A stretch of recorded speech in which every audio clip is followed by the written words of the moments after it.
It's that time. You are officially in the Alert Zone. Welcome to the Alert Zone TV. I'm the Wizard Uncle James, and welcome to another episode of Never Again, the docu-series we do here in the Alert Zone. Hope. Sorry about that. Never Again is the docu-series we do here in the Alert Zone. We appreciate your support. So,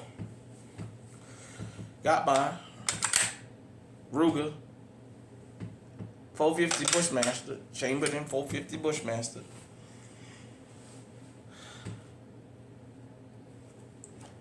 This episode is going to be about something that still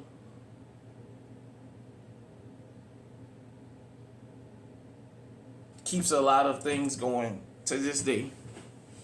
For especially the younger kids out there, you may have never heard of this because I don't hear it talked about much, but we're going to talk about Ruby Ridge.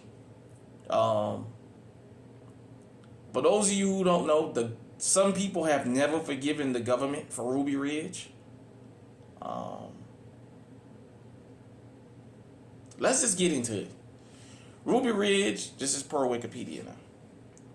Ruby Ridge was the site of a siege of a cabin occupied by the Weaver family in Boundary County, Idaho, in August 1992. On August 21st, deputies of the U.S. Marshal Service, the Marshals, came to arrest Randy Weaver under a bench warrant after his failure to appear on federal firearms charges.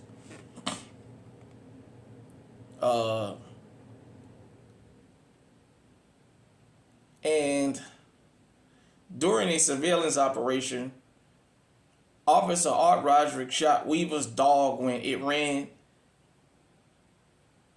at them and then pointed his rifle at Weaver's son, Samuel, who was armed. Samuel fired back at the marshals and was shot and killed by the team. In the ensuing exchange of fire, Weaver's friend Kevin Harris shot and killed Deputy Marshal William Francis Deegan. Weaver, Harris, and members of Weaver's immediate family refused to surrender. The hostage rescue team of the Federal Bureau of Investigation became involved as the siege was mounting. In the standoff, FBI sniper Lon Harachi shot Weaver, then shot Harris, but the second shot also hit and killed Weaver's wife, Vicky. The conflict was ultimately resolved by civilian negotiators, and Weaver's old military acquaintance had to convince him to surrender. Harris surrendered and was arrested on August 30th. Weaver and his three daughters surrendered the next day. Extensive litigation followed. Initially, Randy Weaver and Harris were tried on a variety of federal crimes, including first-degree murder for the death of Deegan. In a successful defense, Weaver's attorney, Jerry Spence, accused the agencies that were involved of criminal wrongdoing, in particular the FBI, the U.S. Marshals, the Bureau, the ATF, and the United States Attorney's Office for Idaho. Harris and Weaver were acquitted of all of the siege-related charges, and Weaver was found guilty of violating his bail terms and failing to appear to court hearing, both related to the original federal firearms charges. The Weaver family and Harris both filed civil suits against the federal government in response to the firefight and the siege. In August 1995, the Weavers won a combined out-of-court settlement of $3.1 million.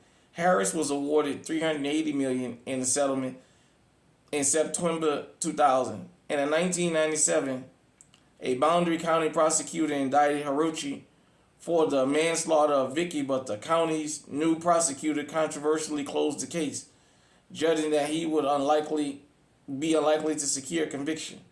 The behavior of federal agents during these events drew intense scrutiny. At the end of Weaver's trial, the Department of Justice formed the Ruby Ridge Task Force in an attempt to investigate Spence's charges.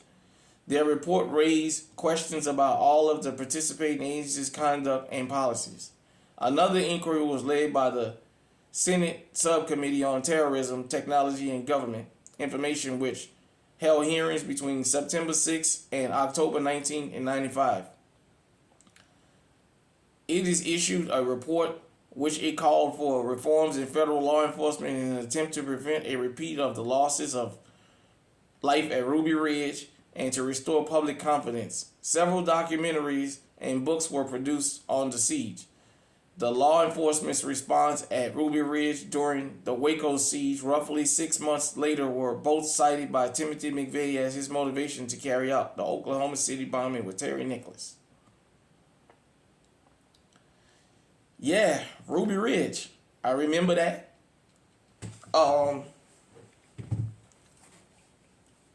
Another part of Ruby Ridge that really outraged a lot of people was Randy Weaver's wife, Vicky, was holding a baby when she was shot and killed. For whatever you think about Ruby Ridge shows something I think a lot of us talk about but don't have the courage to do. A lot of people don't have the courage to bring it out with law enforcement. It doesn't matter how much they tell you, they won't comply and won't bow to tyranny. These guys out here, for those of you who don't know, Washington State, Oregon, and Idaho, are like known as the Western Frontiers or the Western Gateways to America or something like that. You guys can, research that. But up there, they believe in their freedom. They believe in their rights to bear arms so much to the point that they got out there and banged it out with the police. With the federal police, the U.S. Marshals, the ATF, and the FBI, they got out there and banged it with them, and they won. All their charges was dismissed because, as everybody knew, basically Ruby Ridge was about them coming up there to commit murder. The chatter, amongst people who remember Ruby Ridge, the adults. I was a young guy then. I was on 12 years old when Ruby Ridge happened. But the consensus has always been they felt like the government came there looking for a reason to start something. These guys had been under surveillance, as though all of us, like with these YouTube channels that talk about the Second Amendment, believe me, we're all under surveillance. We may not know it, we may not believe it, but we're all under surveillance. But nevertheless, they were willing to bang it out. Mr. Weaver and his family took on the government and they won.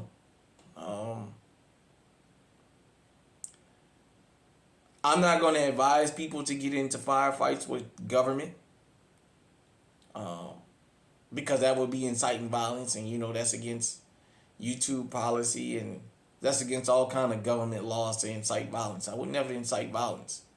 I'm just bringing you the story and telling you that if you've never heard of Ruby Ridge, you should go and research it. Ruby Ridge is a big part of why people say they will not comply. This has been another episode of Never Again, the short docuseries we do here in the Alert Zone.